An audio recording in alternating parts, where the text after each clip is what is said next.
kalingap, nagbabalik na naman po ang inyong likod, Kalingap Maymay. Ayan, panibagong reaksyon, panibagong araw po tayo mga kalingap. At dito nga no, sa mga nangyayari po dito sa Team Guapa at dito nga kay Beyonce, no, kay Tikyo mga kalingap na grabe po mga kalingap no. Doon sa kanyang kaarawan no, September 12, di ba, ang kaarawan ni Tikyo mga kalingap, at ayan po pinagkakaguluhan po nila no, ang kaarawan ni Tikyo, di umano daw ay bongga itong birthday niya na ito, pero na pornada po mga kalingap dahil po kay Kapiste. Ano po kaya ang dahilan mga kalingap kung bakit na pornada ito o hindi na matutuloy yung mga ibibigay ng mga sponsor? So ibig sabihin parang umurong po no, nagsiatrasan po ang mga sponsor dito ni Tikyo mga kalingap. Ito ba ay may mga katotohanan mga kalingap na sabi nga nila may house and lot or may papatayong bahay, may magandang kotse po na ibibigay dito kay Tikyo? Ay grabe, bongga talaga mga kalingap, at talagang pwedeng-pwede kasi gustong-gusto ito ni ni Biran kasi di ba dati tricycle lang, tapos magkakaroon na sila sana ng kotse, pero ayun nga po mga kalingap ay hindi daw po di umano matutuloy itong kotse na ito sa birthday po ni Tikyo mga kalingap. Ito po mga kalingap, pakinggan po natin itong mga sinasabi dito ni Mang Iking no, na talagang grabe po ang panghihinayang, at ayun nga daw po ay binaboy po ang pamilyang Batalero. Ito ba ay ano po ba itong mga sinasabi dito ni Mang Iking na dati ay tuwan-tuwa sila, di ba mga kalingap? Pumunta itong si Kapiste doon sa diet no, sa bahay nila Tikyo, at doon pa nga ito natulog, at nagparalive pa nga sila, apat sila, si Manas, si Mang Iking, si Kapiste at si Tikyo, di ba? Grabe nga kung pagtawanan at bulihin nila itong si Kuya Bal Santos Matubang. Pero bakit ngayon magkaaway na si Kapiste at si Mang Iking? At sa mga naririnig ko mga kalingap ay hindi na daw po kinakausap ng Batalero family itong si Kapiste. Anong nangyari? Na ano na ba sila? Natauhan? Natauhan na ba sila mga kalingap? Anong sinasabi ni Tikyo dito kay Kapiste na mabait naman daw? Mabait, laging pinagtatanggol itong si Kapiste. Bakit ngayon? Anong nangyari? Di ba? So sana natauhan, no? Natauhan, o baka naman kinausap ito ni Mang Iking itong Batalero family. Kinausap siguro ni Mang Iking, kaya ayun, natauhan, or yung iba pang mga support sa kanila mga sponsor, dahil nga sinabi ang totoong pagkatao nila ni Kapiste. Kasi nga ano ba naman ang alam nila ni Tikyo diyan kay Kapiste? Ngayon nga lang yan pumasok sa kanila. Di ba? Ngayon lang yan pumasok sa kanila, pero nagtiwala sila.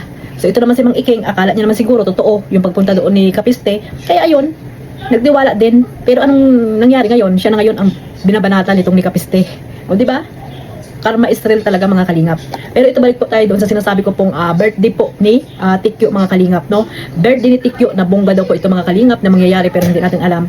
Or ito ba ay matutuloy? Yung mga bigay-bigay ng mga sponsor na wala pa nga daw mga kalingap ay nakaplano na, no? Ayun kay Kapiste, di ba?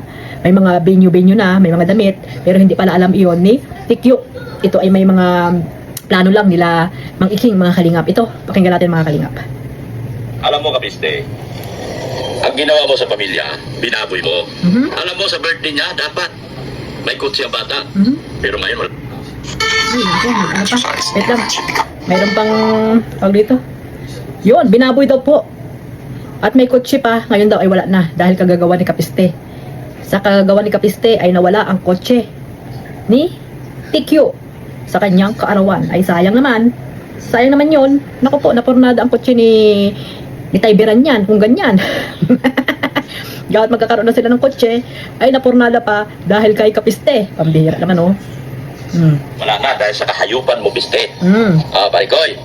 Sa kahayupan mo, Parikoy. Ngayon, hayop na tawag mo dyan. Nagtitext ka pa ba sa pamilya? At nanghingi ka ba ng suri sa kawalang hiyaan na ginawa mo, Kapiste? Naghingi ka ba ng suri sa kawalang hiyaan na ginawa mo sa pamilya? Kapiste, nanghingi ka ba ng suri sa ginawa mong kawalang hiyaan sa pamilya? Nanghingi daw ba ng suri itong si Kapiste sa ginawang kawalang hiyaan doon sa pamilya? Bakit naisip mo ba yan, Mang Iking, nung time na nandyan si Kapiste? Di ba nga tuwan-tuwa kayo? Di naisahan kayo ni Kapiste. Si Beyonce, di ba? Grabe kong pagtanggol itong si Kapiste. Pinagtawanan niyo pa si Kuya Bal, binuli-buli niyo pa dyan. Yung magulang, anong nagawa? Liberan at Hansel. Di ba pinatulog pa dyan sa bahay nila? Akala ba namin sa hotel? Yung pala doon lang sa sala natulog. Di ibig sabihin talagang maraming mga pinagpintuhan. Kasalanan yan, Mang Iking, wag mong isisi din kay Kapiste. Kasalanan nyo yan. Kasi sinabihan na kayo ni Kalinga Prab na wag kayong magtiwala dyan. Pero anong ginawa ninyo? Tapos ngayon, yan ang sasabihin nyo. Di pagkatawanan lang kayo ni Kapiste niyan. Naisahan kayo, di ba? Naisahan. Oo, sagutin mo. Sagutin Animal. Ano ginawa mo sa pamilya? ibigay mo yung kotse mo. Hmm. Dahil dapat may kotse yung bata. Mhm. Ibigay mo yung kotse mo na MUX. Ano saan yung kotse? Ay, saan yung kotse? Bakit ano? Hindi na nagbigay yung sponsor. Anong nangyari? Baka kay Kapiste na sumanib. Kay Kapiste na naniwala. Hindi na dito kay sa Batalero Family. Oh, di ba? Kasi nga, nagtiwala kayo kay Kapiste. Yan lang naman ang gusto niya, sponsor. So, baka yung nagbigay ng, yung magbibigay ng kotse ay nandoon na kay Kapiste. Mga kalingap, hindi kaya? Pambihira yan. Sayang ang kotse ni Biran yan. Nawala ang kotse, mga kalingap. Ayan. Ibigay mo yung kotse mo. Oh. At aantayin ka rin namin dito. Sana makabalik ka pa dito. Hmm. Kapiste. Ang problema, wala ka nagkakampi yata dito eh. Lahat ng Sino naman nakakampi niyan? Kayo lang naman. Oh, kayo lang naman. Ngayon, sasabihin mo, ganyan? Nag-aaway-away na kayo? Samantalang, anong ginawa mo kay Kuya Bal? Di ba? Dapat nung hindi mo pinapasok yan dyan.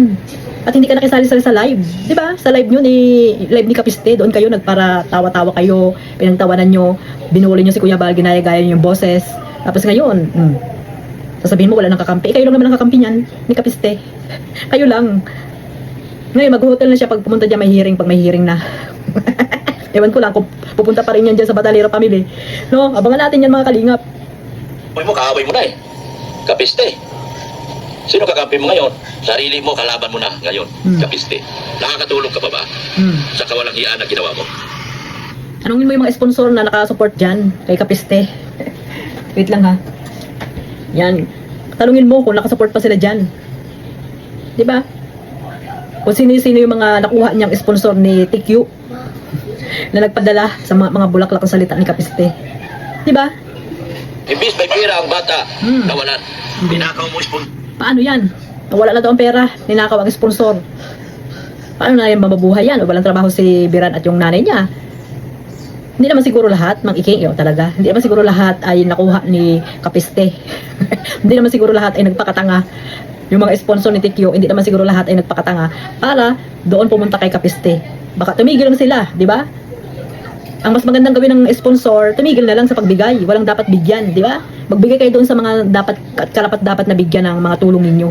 Kung ako sa mga sponsor ha, mga kalingap, kung ako lang din ay may mga pera at nagbibigay ako ng tulong, ay hindi na ako magtutulong dyan sa pamilya Batalero or kay Kapiste or kay Mang Iking. Hindi na ako tutulong sa kanila. Para ano, di ba? Para ano, mabuti sana kung nag-charity sila. Hindi naman. Kaya eh. Hinakaw mo yung sponsor niya. Ninakaw daw. Ninakaw daw ang sponsor.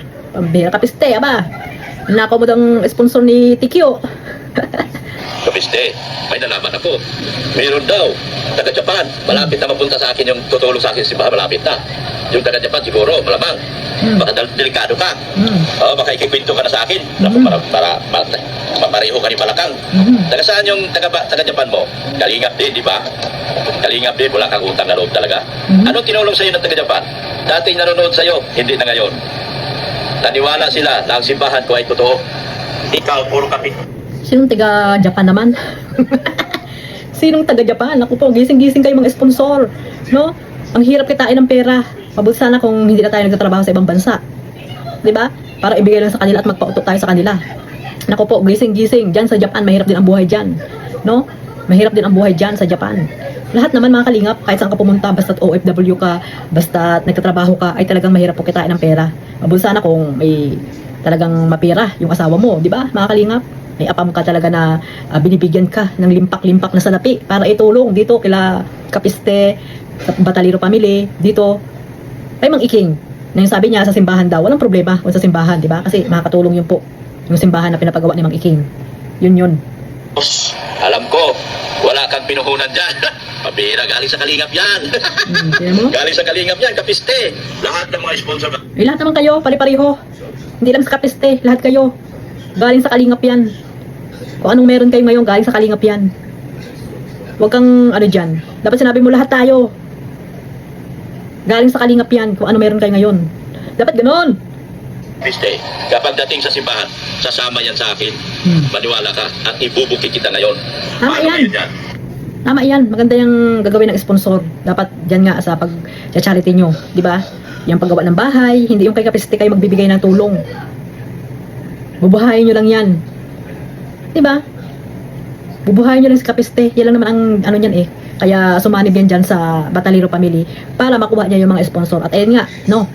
Ayan nga, alam na natin at sinabi nga ni Mang Iking na ninakaw niya ang mga sponsor ni Tikyo. Ito ba ay lahat mga kalingap? Paano na ang kabuhayan?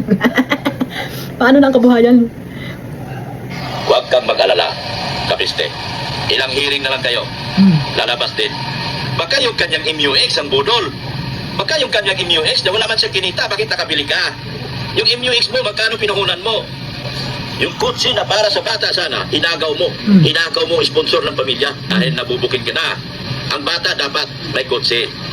Ilagay mo yung MUX mo. Yung MUX mo na parang gilingan ng bato, dapat ibigay mo. Oo. Wala kang binatbat sa Montero ko. Pangalan pa lang, ang ganda na. Wala kang binatbat sa Montero ko. Forma pa lang. Oo, sa'yo di naka-max, sa akin naka-max. Ang bihira yan. At ayun nga guys, no, wala ng car. Di umano, sabi ni Mang Iking, baka naman na nagpaparinig lang sa sponsor, di ba? So abangan natin guys, yung mga nalalapit na ganap sa birthday po ni Tikyo. Pero hindi tayo nanonood dyan. Siyempre, malalaman din naman natin yan dyan. Sa mga reels, di ba? Alam nyo naman mga kalingap, yung mga nagre-reels ay lagi nakaabang kung ano ang nakikita nilang bago dito sa Batalero Family. So, ilan po no mga kalingap, maraming salamat po sa walang sawang pagsuporta sa aking maliit na YouTube channel, Kalingap Maymay. Huwag nyo pong kalimutan suportahan Kuya Bal Santos Matubang, Ate Edna Vlogs, Kalingap Rap, at sa lahat po ng mga reactor, charity vlogger. Suportahan nyo po sila mga kalingap. God bless po sa lahat. Mabuhay po ang Team Kalingap. Bye-bye.